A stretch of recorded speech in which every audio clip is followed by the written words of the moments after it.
Hi, this is Brent Johnson with Santiago Capital, and I'm happy to be back on Real Vision. And I have a real treat today. I'm very excited, and I think you guys are going to really enjoy listening and meeting this fellow if you've not already done so. I came across him probably 2 months ago when somebody sent me one of his videos. And, I watched it and I was like, I got to reach out to this guy. And I got busy doing something else. And then, about a month later, I got another one. And then I was like, now I can't put this aside anymore. And the guy is Steve Van Metre. Steve, welcome to Real Vision. I'm looking forward to talking to you today. Brent, thank you for having me and for being on Real Vision today. Yeah, absolutely. I think we're going to have a good talk. I know that we have some stuff that we agree on.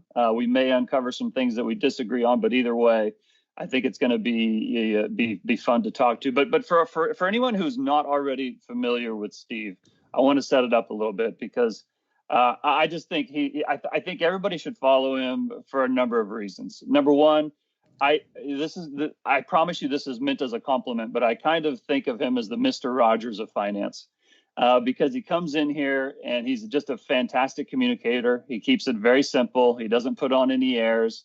All of his stuff is fact-based. And the most important thing is that Steve is genuine. You can just tell when you listen to him, he's a genuine guy. He believes what he's saying and he's trying to help people. And I think whether or not you end up agreeing with Steve or not, that doesn't matter. But if you listen to him, you'll come away with a very clear vision of what he's talking about, why he's talking about, and what his opinion is. There's not going to be any, willy-nilly, what's he really think. Well, before we get too much further, why don't you just give a quick background on who you are, kind of what you're doing, and kind of how you got to where you're at. That'll provide a little context for what we do next. Sure. I've been in the business for almost 20 years. I'm a certified financial planner and macro money manager. So I manage a macro fund, and I invented a long equity macro strategy called Portfolio Shield, which is based on the monetary system and the credit cycles with the unique hedging algorithm that reduces risk during volatile and bear markets. I also, at least up until the pandemic, teach a class at my junior college on retirement planning, which is now available on my website free of charge. And then 3 days a week, I host a macro investing show, as you mentioned, on YouTube. Well, I think one of the most, biggest debate right now, for lack of a better word, in the global markets is the whole inflation versus deflation.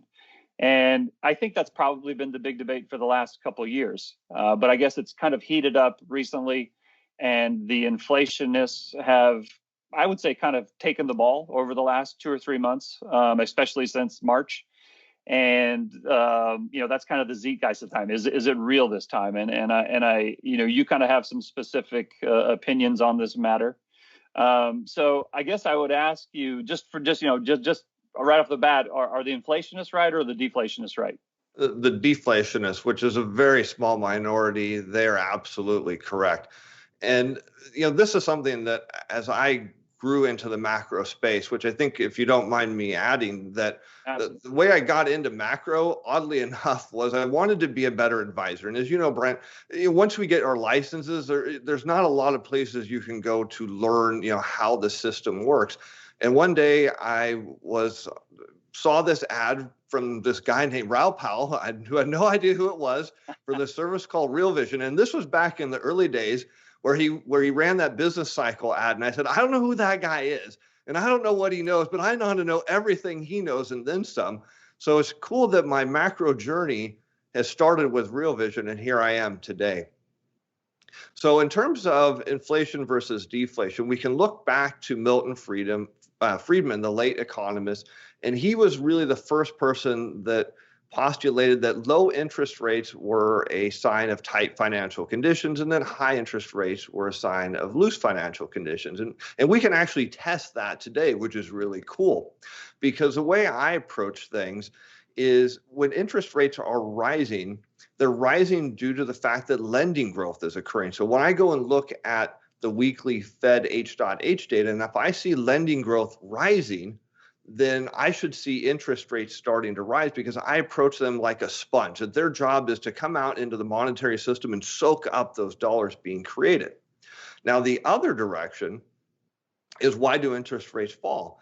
Well, when we look again back at the lending data, and if we see a period where there's either no growth or a contraction like we do now. So I just looked before we went on, and all loans and leases at all commercial banks are contracting at around 2.5% on a rolling 90-day basis. So what does that tell you?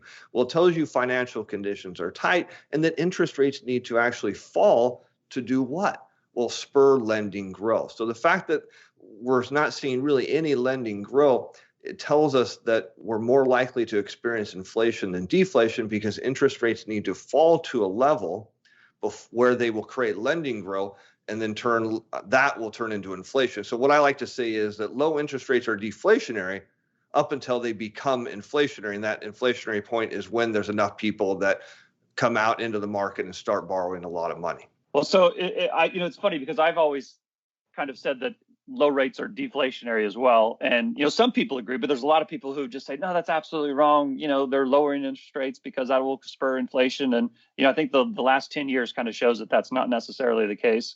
And I think Europe's an even better example of saying that that's not the case.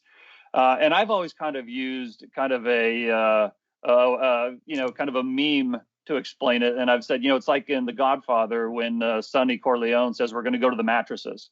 When things are bad, everybody just hunkers down and tries to outlive the other guy. They're not out there lending. They're not out there trying to increase their business. They're just kind of out there trying to survive. And what I like about you is, you don't just use a narrative-based explanation. You actually go to the websites. You go to the reports that the Fed and the banking system and the governments put out on a weekly basis, and you actually show people how this is actually happening. What kind of started you, and how did you kind of figure all that out? Is that something that somebody taught you, or is that just a matter of you kind of trying to all figure it out and you kind of got to a place where it all came together? Well, as I started down my journey with Real Vision, and this was back in the early days when I think they had 2 or 3 videos, and I think there was a report service, I don't remember the name, and I was watching all this content and digesting it. And what's really cool, as we all know about Real Vision, is you get a wide view of terms of perspective. And from there, I went and learned about macro voices and other places like Twitter, where I could just absorb all of this information. And I thought it's kind of interesting that there's people on both sides.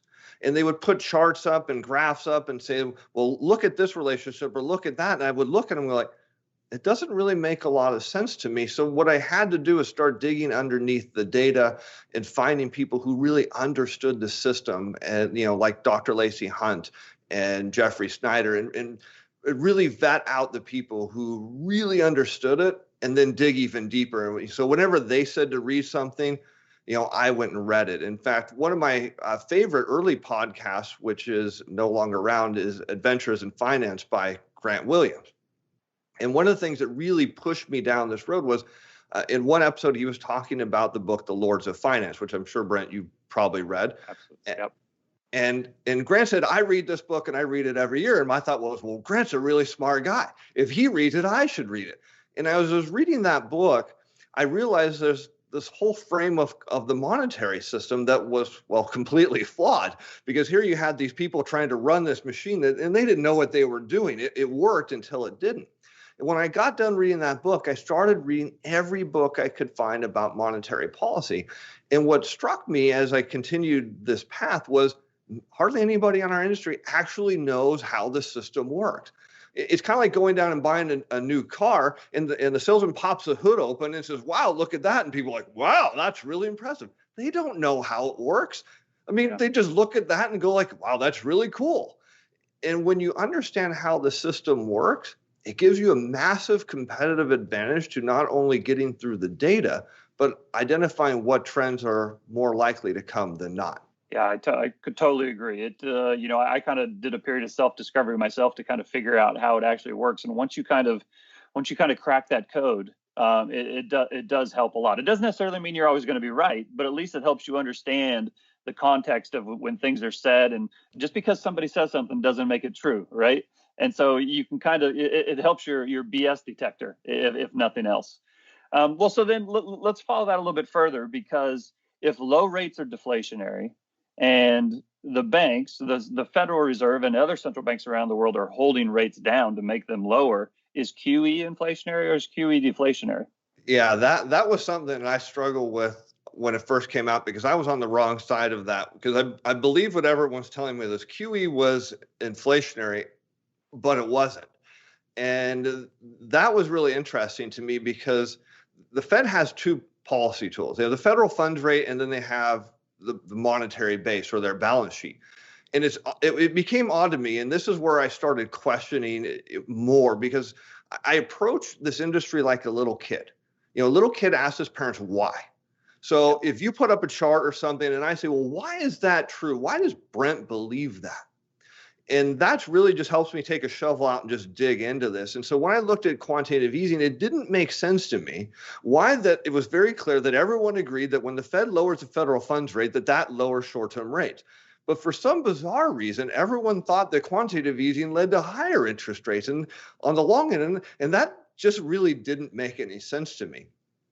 So as I dug into what quantitative easing does, is the Fed is actually going out and buying bonds.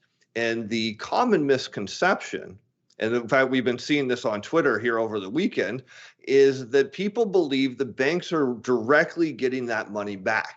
So if I was to say buy your watch off of you, everyone would assume that, hey, here's money, that you actually have it. But that's not how quantitative easing works.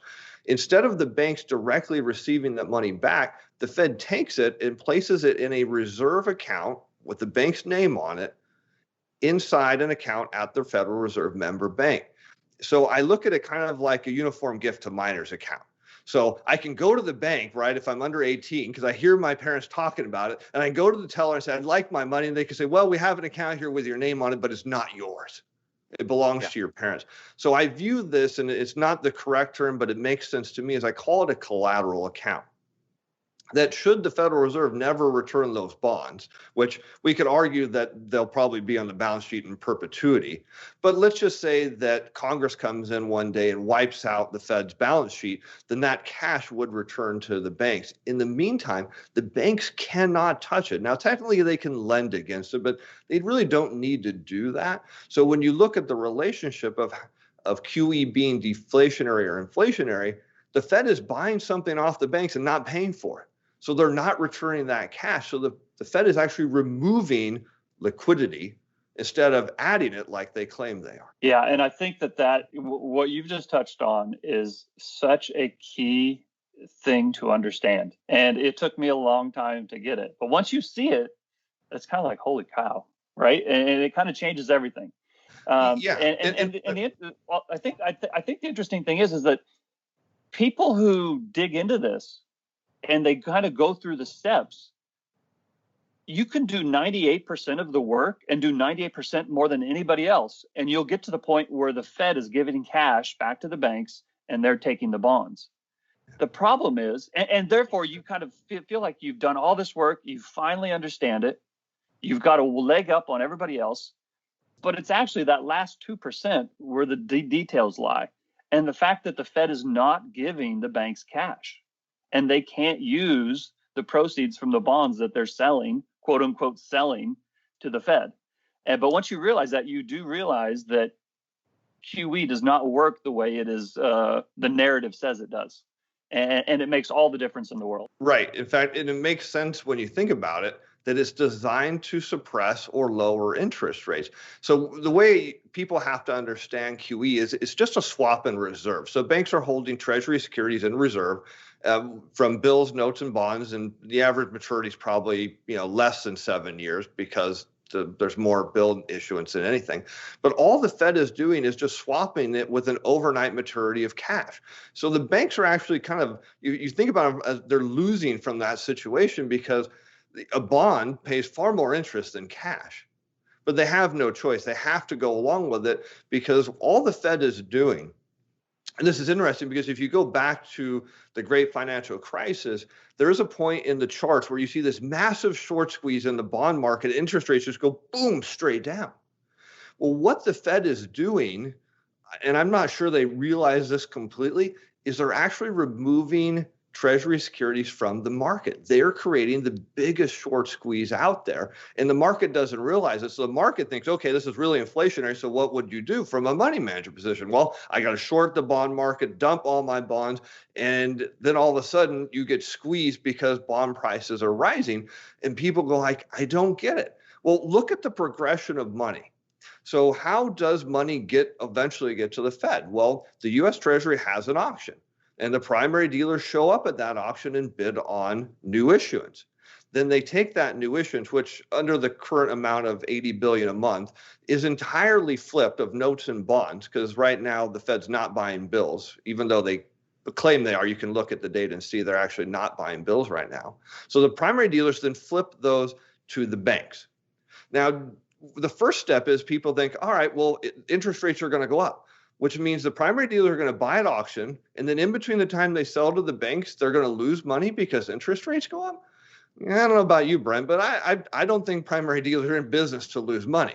But let's keep going. So now the bank gets it. Now, in between the bank holding it and then flipping it to the Fed, interest rates go up and they lose money. So now all of a sudden banks are swapping reserves with the Fed and getting fewer reserves. Doesn't make any sense. Now, what makes sense to me is the dealers are really smart people. They want to make money. They're going to flip to the banks for a profit. Now, the banks want to get more reserves off this exchange. They're going to flip to the Fed for a profit. And as a result, they're going to drive interest rates up on top of the fact that the Fed is actually reducing supply.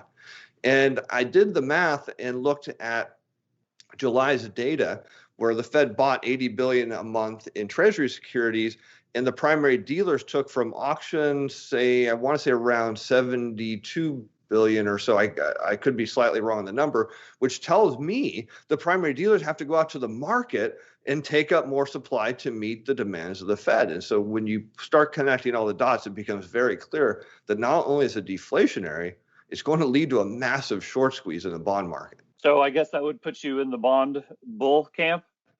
100%, my friend. What's your nickname again? The Bond King. I love it. I love it. And I've stolen that from Jeff Gonlach, who has yet to defend it. But I do have a crown that I wear from time to time on my show. Because I don't know if he has a Bond King crown, but I do. Well, so I think one of the questions that everybody out there that will be listening to this and that was under the impression that the Fed is giving the banks cash when they buy the bonds from them. Okay, so now we know they're not giving them cash. They're crediting their reserve account at one of the, regional Federal Reserve banks.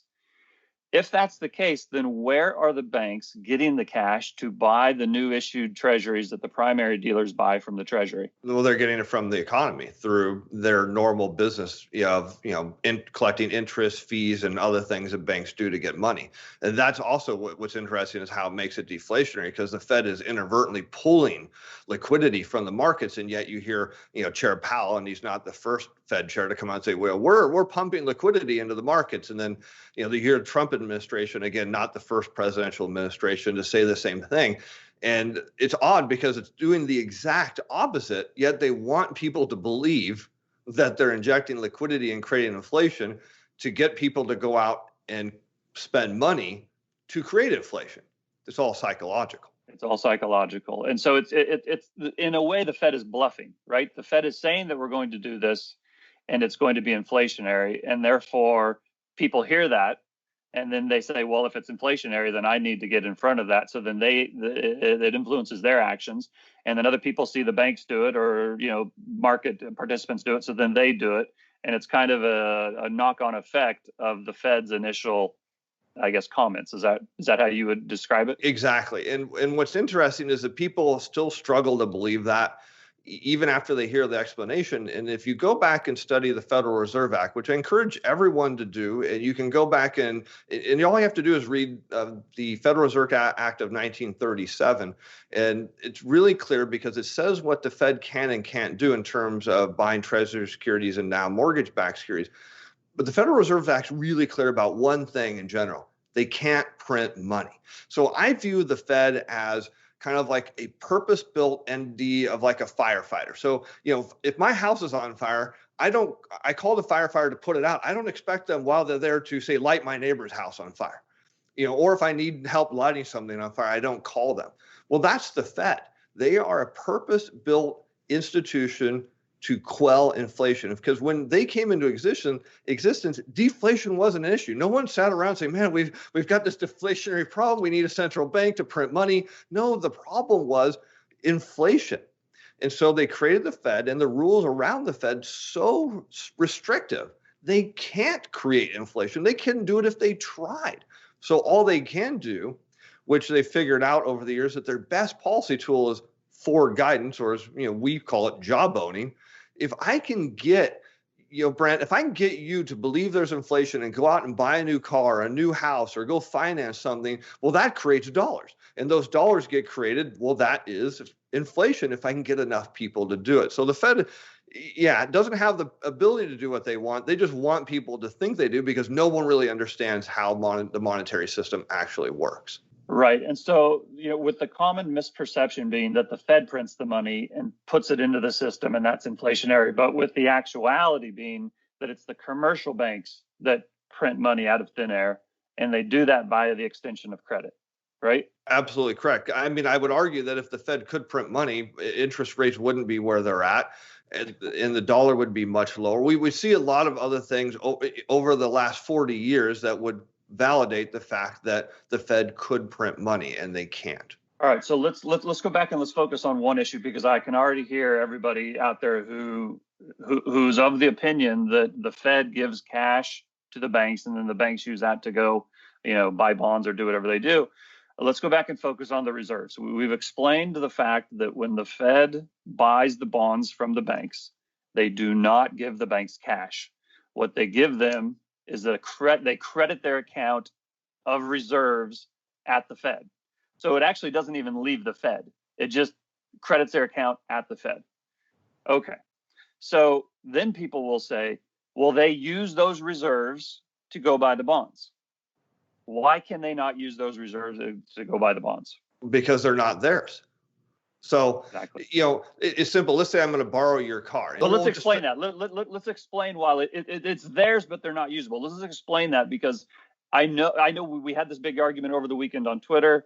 Yeah. I get the question all the time. I'm sure I'll get it 100 more times. But let's explain why they cannot use the reserves that they are credited with at their account at the Fed to go out and buy more bonds. Because they don't have access to the money. So it's in their name only. It's held at the Fed by the Fed, but it's not there. So like I said, I'll use an example. Let's say you have a real expensive car. Say you have a Ferrari or something, and you're going to loan it to me for the weekend. And he's like, Steve, I've seen your driving record and stuff. I don't really trust you. And so I take a bunch of money and I say, okay, Brian, I'll put it in an account for you with your name. But it's a collateral account. So I leave, take the car, and you go like, great, I've been wanting to get rid of that thing. So you go down to the bank and say, hey, I'd like my money. They go, it's not yours, Brent. It's not yours. It's not until we can prove the car has not been returned or damaged that you can have it. Well, this is the same case with the Fed. You have to view it as a collateral account. The banks, it's in their name only, but they cannot touch it. Now they can lend against it if they want to risk their own capital, and a borrower has to risk their own collateral. But the banks have plenty of money, and they don't need to do that. But they cannot touch the money. The Fed restricts that from happening. Very good explanation. Now, that kind of leads into, and I know you're a fan of Lacey Hunt, and I'm a fan of Lacey Hunt, and there's been times where I've disagreed with him, and there's been times where I've agreed with him, but throughout it all, he is as smart as they come. I think you'll probably agree with that. And not only that, but I've never met him, but he's one of the nicest people in the world, like a true gentleman, right? But he has said ad nauseum, and you can kind of hear the frustration in his voice sometimes when he's explaining this over and over, that the reserves cannot be used. But he said recently that if something was changed, he said that if the Fed could ever use their liabilities as legal tender, then inflation happens. So these reserves at the Fed for the member banks, those are liabilities to the Fed. Is that correct? Yes. Okay. And since they can't be used now, he has always said this is why we are in a deflationary environment. But the point, I think that I don't want to put words in his mouth, but as I understand him, he's saying if something were to change and Congress were to authorize the Fed to use their liabilities as legal tender, and return those liabilities to the banks, then the banks would have the cash. And then the banks could spend and do whatever they want. And that is the wildfire inflation scenario. Do you agree with that? I agree with that 100%. In fact, I would encourage anyone who's not heard of Lacey Hunt to immediately start following him and reading everything he puts out, because in my opinion, that guy is probably one of the smartest people in terms of the bond market that's alive today.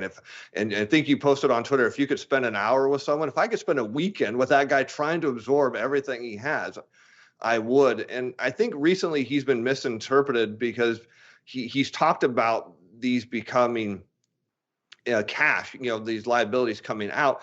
And people interpret it like he's worried about it. No, I don't think he's worried about it. He's just explaining what if.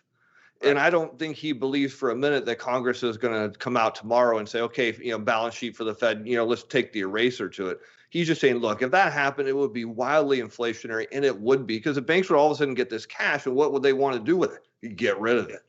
Well, and I think not only that, but right now, like for the Fed is a reactionary agency. They're not a proactive agency.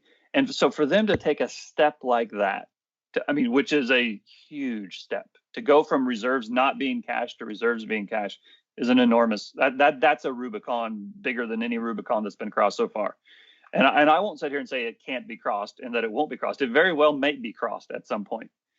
But for that to be crossed, something has to happen to push the Fed to do it. Would you agree with that? Right. And I think, Lacey points out, and I'm sure you've heard this, that the Congress won't do this on their own. It was something that the Fed would have to go to Congress and say, look, you really need to do this. I personally don't think Powell's the right guy. And the only reason I say that is because he doesn't have a PhD and he's not written anything. He's kind of, just a really successful guy. And you don't want to go down in history of a guy who doesn't have a doctorate and some papers to hide behind to do some bizarre monetary experiment. You much want to leave that to someone else who can talk their way out of it. But yeah, I totally agree that would have to happen with the Fed directing this. I don't think he's the right guy. I know Lacey doesn't think he is either, but it would have to have, massive deflationary shock to the global economy and no recovery. Now, is that actually possible? Yeah, it absolutely is. Because with zero interest rates, we're pretty much at the end game for monetary policy. And I don't think people really understand why that is. But zero interest rates are practically the dumbest thing a central banker can do, because there's no way out of it, at least under the current laws. The Fed has no way out. Okay, so that leads into another topic, perfect segue, because you have said on your shows, and I don't remember exactly which one it is, that the bank, and this might be somewhat controversial, some people may say, of course, but other people might think it's controversial. You already know what I'm going to say is, yes. You have said that the banks are pulling rates lower because they are trying to engineer an equity market correction or crash, or however you want to, I'll let you put your own words on it, so that the rates will go even lower. You want to explain your theory on that? Right. And yeah. Correct me if I have it wrong. I don't want to put words in your mouth. No, you're right. I've used the phrase the banks are going to crash the stock market. And if you look back, a lot of what my whole thesis is we're going to see a replay of the great financial crisis, just only bigger. I think I call it the 2.0 plus. And the banks were really engineered that whole crash. Now, I don't know if they intentionally meant to do it, but it comes back to where we started this conversation, is that low interest rates are deflationary. Now, if I'm a bank, what do I want? I want to lend money because I make money that way. And somebody said, well, you don't make a lot of money at low interest rates. Don't worry. I got origination fees and all kinds of other fees that you've never heard of that I'm going to hit you with. So don't worry about that. I've got that covered. So right now, if we look at lending growth, as we mentioned earlier, on a rolling 90-day basis, all loans and leases at all commercial banks are at minus 2.5%. That is not good. That's a contraction in credit. The only saving grace is the residential real estate market, which on a year-over-year basis is running at 4%, but on a rolling 90-day, it's at 0.5%, which is super weak. So we know commercial industrial lending is in contraction. We know credit card lending is contraction, and we're in the middle of a massive pandemic. So as a banker, what am I trying to do? One, I need to get people in borrowing. And number two, I'm really worried that all these people that are in deferment are going to be in default city at some point. So what do I want? Well, I need lower interest rates. and I can't actually make interest rates go down. I really need some help from the Fed. So I look at the relationship between the large commercial banks as the children of the Fed.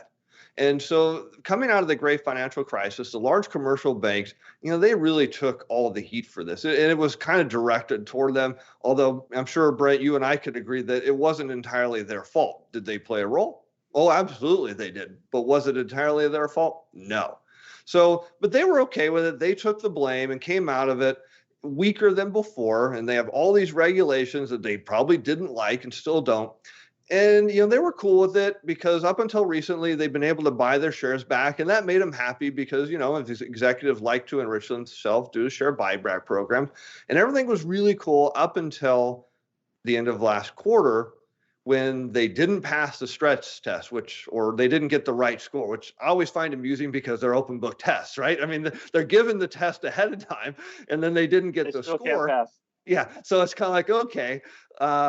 And so what did the Fed come out and do? They said one key thing they did is say no more share buyback. And then all of a sudden, despite all the liquidity the Fed was injecting from its $1 trillion QE and subsequent $120 billion a month of QE, lending standards are now almost as tight as they were going into the stock market crash of 2009. So if we look back to the fourth quarter of 2008 and we look right now, you see lending standards are massively tightened. And the way I view this is, the Fed said, okay, banks, you're in trouble, go to your room and you don't get dessert or whatever. So the banks going in there and they were pouting and they said, you know what? No, this isn't how it's going to be. We're going to get even. And how are we going to do that? We're just going to tighten lending standards and we're going to contract credit and we're going to do it until things start to crumble. Because what people don't understand about a debt-based monetary system is you need the debt to expand for the system to grow. And when the debt starts to contract, well, guess what? The whole system starts to fall apart really quickly. And the banks know that. So they're just going to sit here and say, fine, we'll just constrict credit until things start to fall apart. And then the Fed comes in with a bunch of QE to lower rates. But the catch is that contraction of credit, once that ball starts to roll, it doesn't stop real fast at all. In fact, it takes a while to stop. And then you have this massive deflationary shock of whatever the Fed's going to come in and do of untold trillions of QE. And the unintended consequence, because you can't do monetary policy without having a penalty. That unintended consequence is you crash the economy and risk assets such as stocks, real estate, everything starts crumbling down, just like it did during the great financial crisis. Okay, so very good explanation. Let's take this one step further. If the banks are not actually getting cash from the Fed, and the Fed is actually removing liquidity rather than pumping liquidity in, why has the dollar? Well, the dollar spiked in March. So, in March, it's really, I'm gonna take a step back and I'm gonna come back to this question. At the beginning of March, the dollar was around 96 or 97. Yeah. And within 6 days, it fell to 94, 90, I don't know, 95, 90. It had a big move down. And on March 9th, I think it was like at 94 or 93. 9 days later, it was at 102 or 103, something like that. Again, I don't have the chart right in front of me. Yeah, I got to a low of 95 and up to 103. Right. And okay, that happened over 9 days, I believe, or 11 days, something like that. And then over the last 4 months, the Fed got control of everything. And it's funny, I even sent out a tweet the day of the high, and I said, if you're new to this dollar game and you're a bull, just beware because the Fed is going to do something and it's going to hurt. Now, I thought it was going to hurt a little bit. I did not think that I thought they'd get it back to 96, 97. I did not think they were going to get it to 93, but they have. They got it to 93, 92 the other day. Okay. So if the Fed is not actually giving cash to the banks and they're not actually injecting liquidity, they're actually tightening standards, what has happened that the dollar pulled back from 102 or 103 to 92 or 93? Yeah, I have an opinion on that, how valid it is. So let's kind of talk about how it shot up really first, because a lot of people think that it's the Fed that weakened it. And I completely disagree with that. When I see repo loans popping up, To me, that is the monetary system starting to fracture. And you see, I just view it as the globe, and I start to see these cracks, because what the monetary system tries to do at all times. Now, and I don't know if this is a common belief, but I think the monetary system is self-regulating, with the problem is the Fed and investors or speculators get in the way. Well, the monetary system was tight, and we see the dollar start to rise, and that was due to the repo loan saying, look, folks, we have a dollar shortage, we've got problems, and if you don't do something, then asset prices are coming down. Now, everybody then saw this decline, as you pointed out, and they credited the Fed, right? Because the Fed did quantitative easing, and that injected all of this magic liquidity. I don't think it had anything to do with the Fed. I think the Fed got lucky. In fact, the Fed gets pretty lucky frequently because other things happen. And what was the thing that happened in March? Well, we started seeing government transfers, and the economy shut down. And people started putting loans into forbearance. So I started to ask myself, well, how could the dollar fall? And I had to go back to simple supply and demand. Well, if a dollar's falling, it means that people don't need them. So why didn't people need them? Well, one, they had more money than they had before when they were working. Number two, they couldn't spend it. I mean, nobody could spend money. Everything was shut down for the most part. And number three, their loans were in forbearance. So there was no demand for dollars. And so it starts to make a lot of sense that the dollar would weaken. And of course, the Fed gets credit for this, which is great, because the next time it happens and the Fed does more QE, everyone's going to think the dollar's going to weaken. And I think the dollar's going to go suborbital, just the opposite, because I know that QE pulls out liquidity, and it was partially due to the repo and the QE that caused that dollar spike. It wasn't until the fiscal showed up that all of a sudden the demand for dollars subsided. Okay, so let's take this. So, but it has happened. The dollar has gone from 102 to 92. We're kind of a critical level on the dollar. The dollar bears insist that it's going to 85 and then 75, and that it's going to zero. Right. I've insisted that we are overdue for a bounce. It's the most oversold in 10 years. The positioning is the most bearish in 10 years. The sentiment is the most bearish in 10 years. But I cannot rule out the fact that we are at an important level. And, I would say that over the next 3 or 4 months, anything can happen. I'm ready for anything. However, based on the design of the monetary system, as you and I know it's designed, the potential for a dollar spike always remains. Whether it actually shows up or not, I can't say for sure. I certainly have an opinion, and I've made that fairly well known. But I can't guarantee it. But I know, based on the design of the system, there's always more debt than there is money, and so there always remains the possibility of a short squeeze on the money that underlies the debt.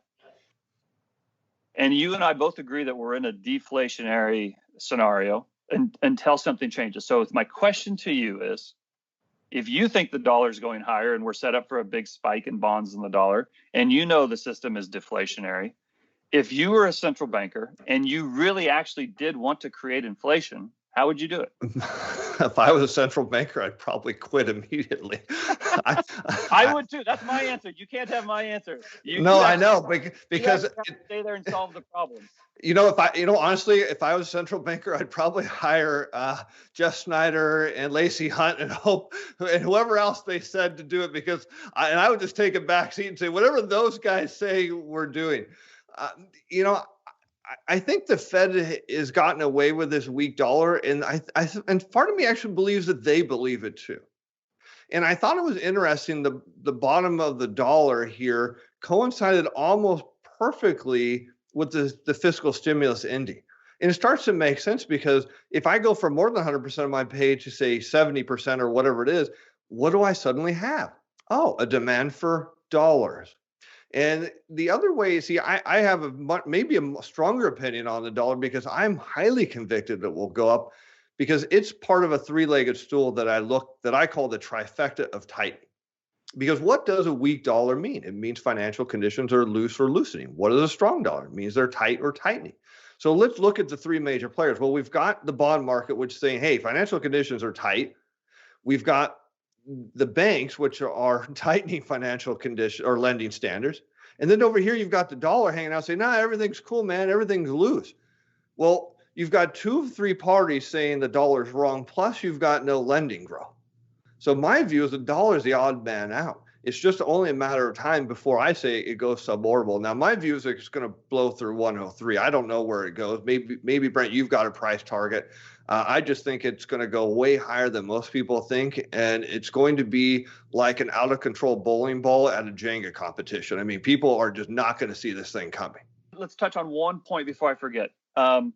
You might know the answer to this. I thought I knew the answer, and I may be wrong. So if you happen to know, I'd love to know.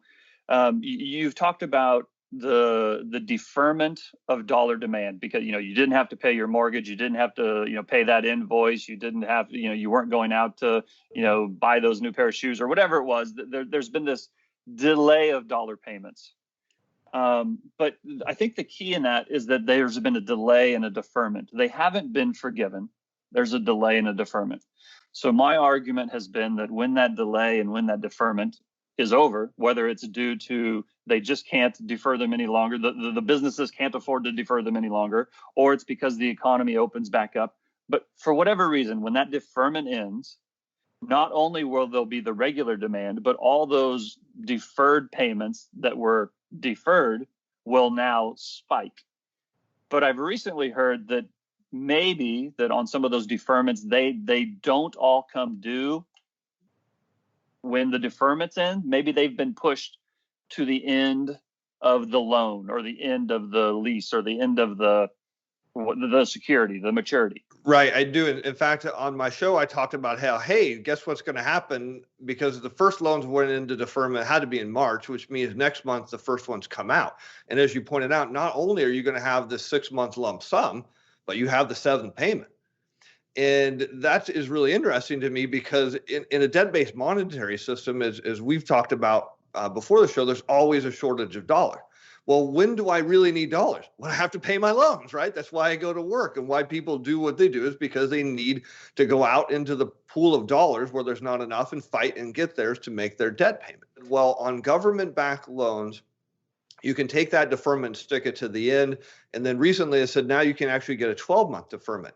But if you have a non-government-backed loan, say I've got a jumbo mortgage, right, because I live up in the Bay Area or somewhere like that, well, that's not government-backed. So I can defer for 6 months. I'm not sure if you can do the full 12, but at the end of the deferment, I've got that lump sum plus the payment. And I believe that's true with credit cards, car loans, and other type of non-government-backed loans. Now, will the banks, make that adjustment for people? In the end, it doesn't matter. If everyone's loan gets, deferment gets moved to the end, they still have to start making that payment. And with 28 million people on unemployment with less income, it's still going to create dollar demand. We've touched on the banking system. We've touched on the deflationary aspect of it. We've touched on the dollar. What we have not talked about is the Eurodollar. And it's my belief that the heart of the beast, or whatever, however you want to describe it, that the true problem lies with the Eurodollar system. And the fact that as screwed up as the Fed is in the United States, there's not even a Fed outside the United States to even try and deal with the problem in the Eurodollar market. Now, I don't want to put any words in your mouth. So again, I'm gonna let you kind of describe if you see any issue with the Eurodollar market. I'd love to hear your thoughts on it and what you see the real problem is. Yeah, there's a massive problem in the Eurodollar market. And I explain this as world dollar liquidity, which I stole the concept and the formula from Lacey Hunt, but I kind of pieced together how it works, which is dollars start out in the U.S. because that's really from the initial beginning of the system where they have to start. So the way they move overseas is preferentially a U.S. consumer will borrow money and spend it abroad on a foreign produced good or services. Now it hits that company's bank account, and they don't need, in Germany, they don't need a lot of dollars. Now, maybe that auto manufacturer needs some dollars to go out and buy stuff, but they don't need the most of it because they've got to pay their employees, in euros or in another country in yen or whatever it is. So they go to their bank and swap those dollars for local currency. Now you've got effectively the Eurodollar being born. You have a US dollar sitting in a foreign bank account, if I've got that correct. Now that bank can lend against that, which is really quite fascinating, that you have a non-U.S. bank that can create dollar-denominated loans, which, when you first hear it, you go like, what? But it's really cool and also bizarre at the same time. So they're out creating these dollar-denominated loans, creating dollar liabilities. Now, when those banks stack up enough dollars, they don't need them, so they swap them to their foreign central bank for local currency. And then when the foreign central bank stacks up enough dollars, they become really inflationary. And so they need to get rid of that inflation, which is a whole nother concept most people don't understand, is those foreign central banks then come to the US Treasury auctions, buy a bunch of bonds, and then that money gets back into the US where the federal government spends it out into the real economy, and the cycle continues. When the Fed raises interest rates, they contract the number of dollars in the system. The problem is it mostly affects foreign dollars, which was bad. And then we had a tax cut, which at the time I said, I'm really happy to get a tax cut, but we're going to look back and say that was really a bad idea, because what was one of the big tenets of that tax cut was repatriation of dollars. So again, pulling more dollars out of the global system. And then you had the pandemic. And that was terrible, because not only could people not go buy foreign produced goods and services, we couldn't go on a European vacation or Mexican or wherever you want to go in the world to get dollars out there. That didn't happen. So the system got starved. And as a result, people have been, kind of chirping about, oh, look at the foreign central banks are out selling their treasury securities. Oh, it's going to be inflationary. It's not how the system works at all. The way it works is, when there's inflation and there's a lot of dollars being created in either the Eurodollar system or by U.S. consumers spending abroad, foreign central banks tamper that inflation by buying treasury securities. When there's a dollar shortage, well, guess what? They've got a huge surplus of fully liquid treasury securities that they can go dump to get the dollars. So yeah, is there a huge problem in the foreign markets for dollars? It's outrageous. And it doesn't appear that anything we're doing right now is going to fix it at all. And have you followed the swap lines much when the Fed extended swap lines to the foreign central banks? I did, and those are some of those things that's like, okay, it makes sense why we're doing it. And then people say, well, that's going to turn into inflation. It's like, no, they have to pay them back. If Brent extends me a line of credit, it's not perpetual. I'm pretty sure he would like his money back at some point. But what's the challenge with those swap lines? They have to be paid back in dollars. Yeah. So it's like putting a Band-Aid over, a massive, wound on you.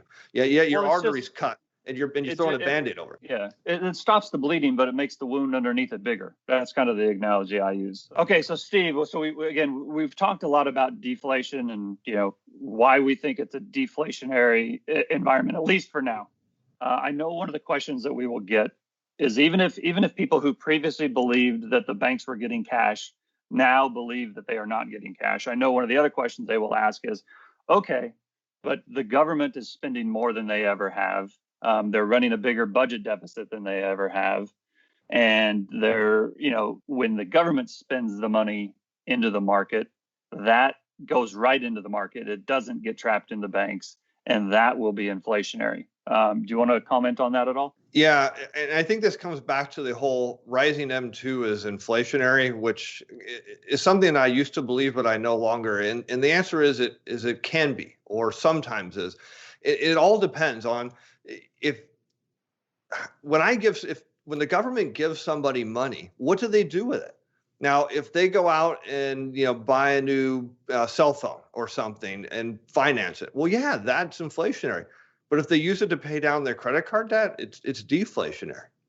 And in government debt inherently is deflationary because it crowds out the real economy. And a great chart that Raoul Pal has used is a velocity of the M2, which he charts against the labor force participation rate, which is really interesting because it says, hey, a lot of these jobs that were lost aren't coming back. And while the velocity of M2 is very complex, and I'm not going to pretend that I can explain it, what I have done is I've taken the total government debt and I've taken that on a chart and inverted it against the velocity of M2. So what it's telling us is the more the government borrows, the more they're crowding out the private industry, and the more deflationary it is. So as far as I'm concerned, from someone who's a bond bull and dollar bull, bring it on, keep borrowing. I mean, it won't last. If there is any inflation, it'll be transitory. Okay, so then the next question is that it's a new paradigm now because the Fed is not just buying treasuries from the banks, and it's not just the government running bigger deficits than ever before, but the Fed is now buying, ETFs and corporate bonds, and that's surely inflationary. Do you have a thought on that? Yeah, I mean, if there's ever anything the Fed has done that looks and acts and could be considered money printing, there you've got it. The issue that I have is I don't think they were buying bonds just to buy bonds. I think the Fed realized that there was a problem in the corporate and high yield bond market, or one that was coming, because we knew that all of these corporations didn't trust the Fed to bail things out. So what did they do? They went out and pulled all of their short-term credit lines or revolvers. And they did that to stay in business. And the second phase is they knew they were going to eventually either issue stock or issue bonds. Now, the problem with the corporate bond market is it's only so big. And to have this massive flow, this tidal wave of new issuance hit it, would have caused interest rates on the corporate side to go up. It's quite the opposite of how the Treasury market is affected. Now, what does the Fed not want right now? Well, they don't want corporate rates to go higher because we're in year one of, I think, of a 5-year window, and you can correct me if I'm wrong, Brent, where there's a massive amount of corporate loans that are coming due.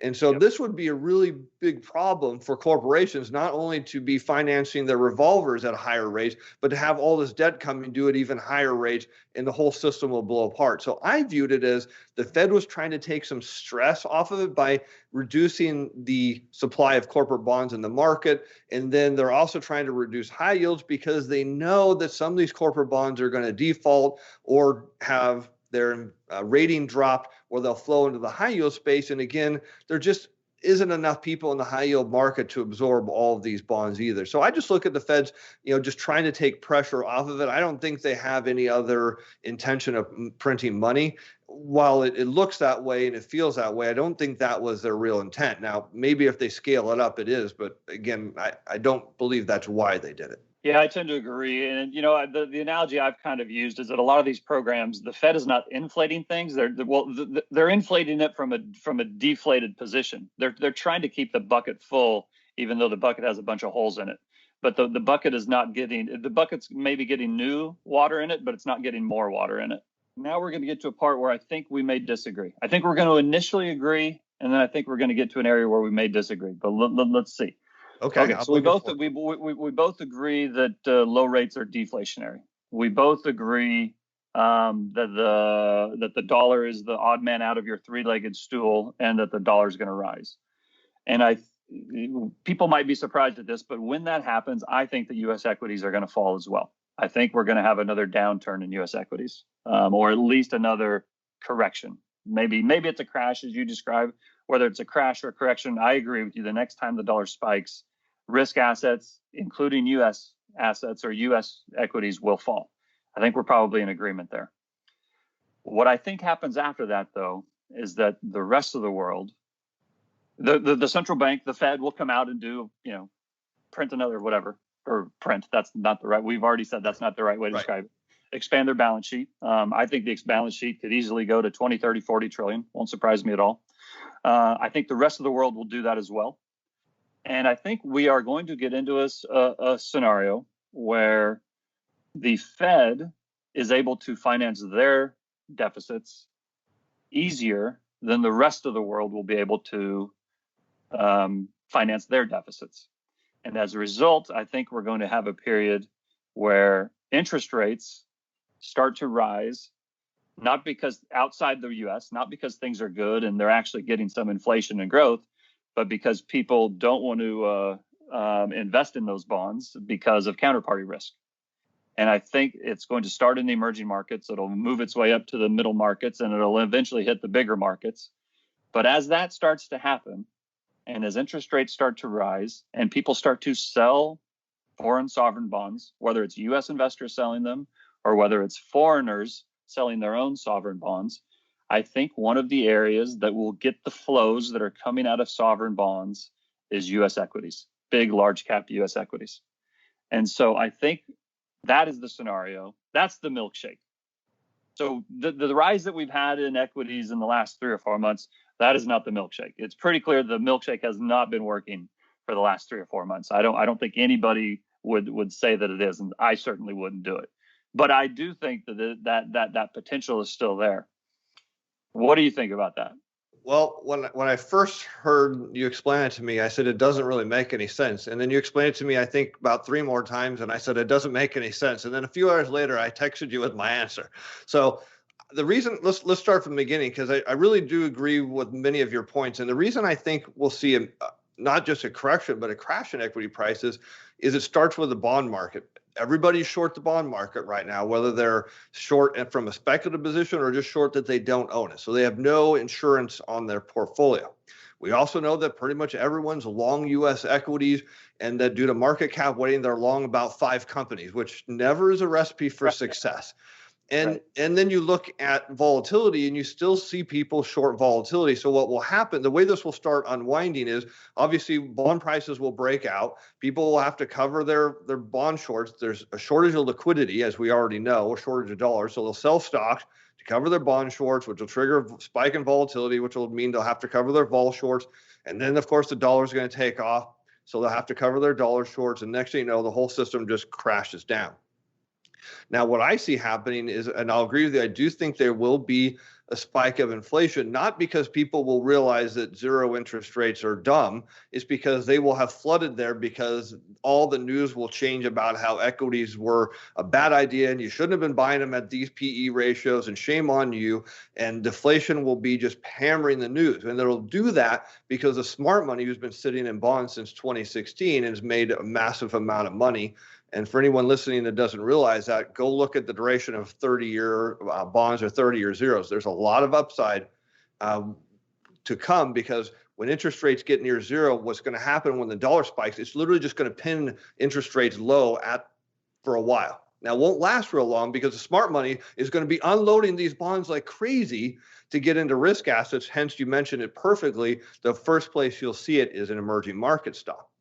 Now, I'm not sure I get the whole foreign bond part, but what I do get is that world dollar liquidity cycle is broken.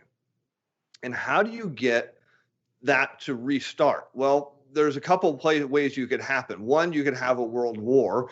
And I don't know if you wanted me to bring that up or not, but to me, I look at it as the board game of risk. And right now, the United States has this little glass, piece sitting on it, which is the world's reserve currency. So sometimes when the whole system goes awry, that piece gets moved out to the middle of the board and everyone fights to get it. Do I think that's likely? No, because I think as a country, the United States has done a very good job of making sure that militarily, no one can really challenge us. And if they do, they'll regret it pretty quickly. So, okay, so if everybody agrees that that's not a good idea, is how do we get the U.S. consumer ultimately to spend money abroad? Well, you've got to get stock prices up.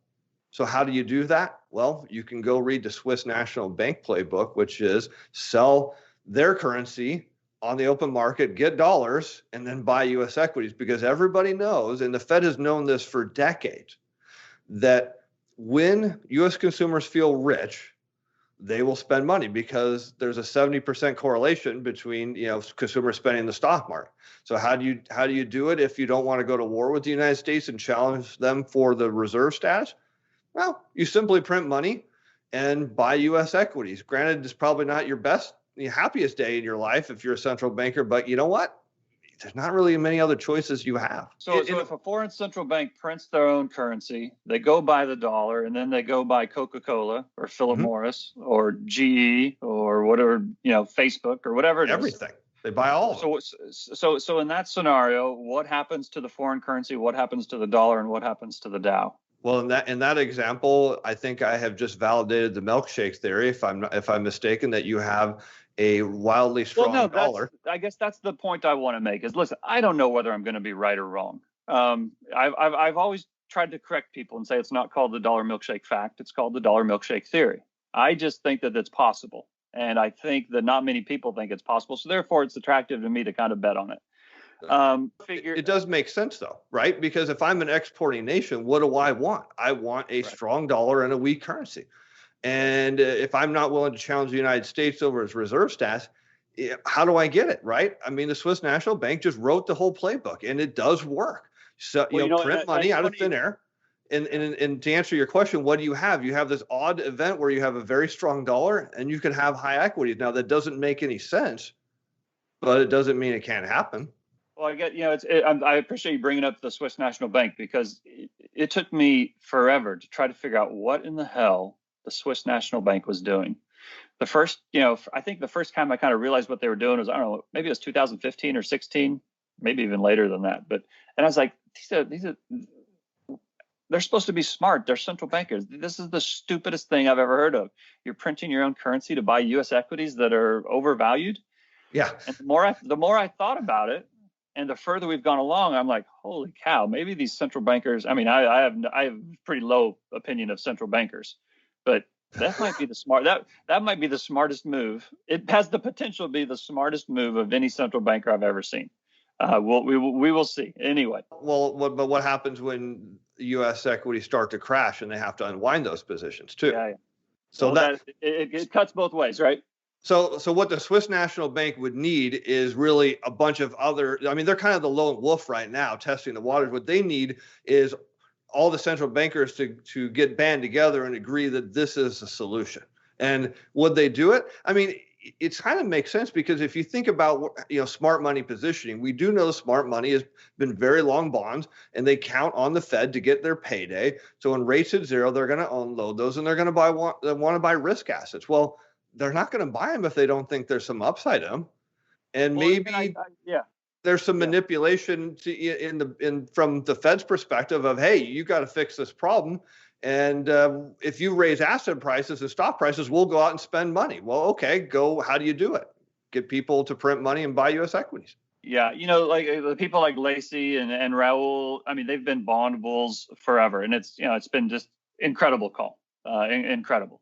Even a few years ago and even me, I was saying interest rates are rising, and they stuck by it, and they were absolutely right. But I think at this point, with interest rates where they are, and Raul said this recently, at this point, interest rates are a trade. It's not a long-term investment, right? And so if the really smart money knows we're kind of at the zero bound, it's a trade at this point, and we get that last spike in treasuries, they've got the smart money is going to be selling, and the dumb money is going to be buying, and the smart money who just has sold is going to have cash. Yep. And they're going to have to look around and say, where am I going?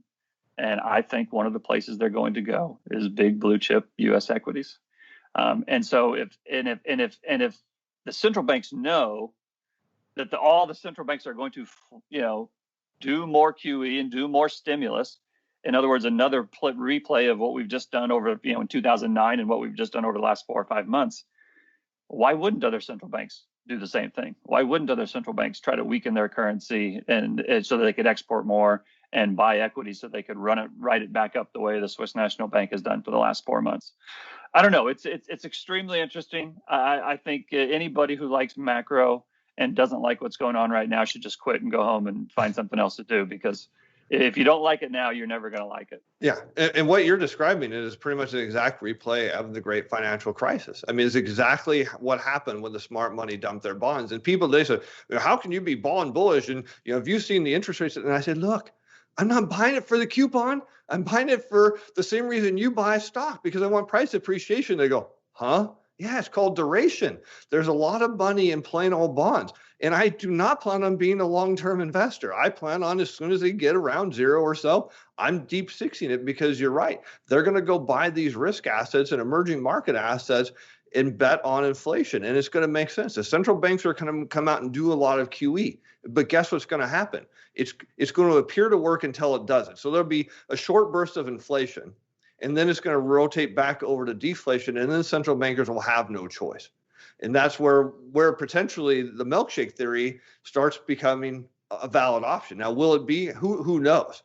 But is it something that, as a money manager, that you have to say, hey, this is a valid option and I need to consider it? Oh, absolutely. And over time, we'll probably come up with other options that'll happen. But I think as a money manager, you have to be open-minded to, yes, this could happen. This isn't Brent Johnson is going to call the biggest call in the world. He could be right. We don't know. Could be wrong. But I absolutely have to consider that as an exporting nation, I want a weaker currency. And if everything else has failed, well, I'll just buy U.S. equities. Could work. Well, we'll see. I've people love to point out how often I get things wrong, and unfortunately, it happens more often than I would like it to. But you know what? I'm a big boy. I can take it, and I just find it all fascinating. And Steve, I gotta say, like, you've been a breath of fresh air. Coming across you a month or so ago, and watching your stuff, and now having had the chance to talk to you a little bit. I love that you're in the game. I love that you're fighting and you're trying to help your clients and you're educating people. And whether or not they agree with you or not, I don't care. I know that you're doing good work, and I appreciate what you're doing. So I just wanted you to hear it from me that if I know it can be kind of lonely and sometimes, when you're in your office alone at night and you're trying to figure out how this spreadsheet correlates to that price, and like, why the hell am I doing this? But you've got a kindred soul here, and I appreciate the work you're doing. Well, I appreciate that. Lately I've said, being a bond bull is being like the kid at school that just gets made fun of and people laugh at. Being a dollar bull is a kid that gets beat up after school. I mean, everybody's coming at you, and it's okay because, we're in an industry of probabilities, and managing money is just how do you get the highest return for the least amount of risk for your clients, and it's all probability based. And I have to look at the fact that the probabilities are favorable that the dollar goes higher, and I'm willing to put my neck out there and my money on the line, and that's what makes it exciting. And whether people agree with my data or not, they're more than welcome to come and post comments on my YouTube about, hey, the dollar went up or down today and you were wrong. Yeah, because I was worried about tomorrow. I'm a long-term dollar bull, and when it breaks over 103, maybe Brent, you and I will have a milkshake party. Who knows? Yeah. Well, we'll do that. Okay. Well, Steve, this has been fantastic. Before we sign off, why don't you tell people how they can follow you and how they can find you? Yeah, the easiest ways to find me, of course, is on my website at stephenvanmetre.com, and they're more than welcome to join the fun on Twitter. I'm at Metre Stephen, Metre Stephen, and then, of course, you can find me on YouTube 3 days a week with my macro show as well. And now we can find you on Real Vision as well. And it's kind of amazing to look back. The Steve, when he first signed up for Real Vision, could have never imagined that he would get to be seen on the same stage with his peers to talk about his views. And I think it's just a testament of what Real Vision offers as a service. And no matter where you're at, whether you're just new to macro or you've been in it 30 years, that there's a lot to learn and a lot of different opinions. And I think this is going to be a real fun time here in the next couple of months.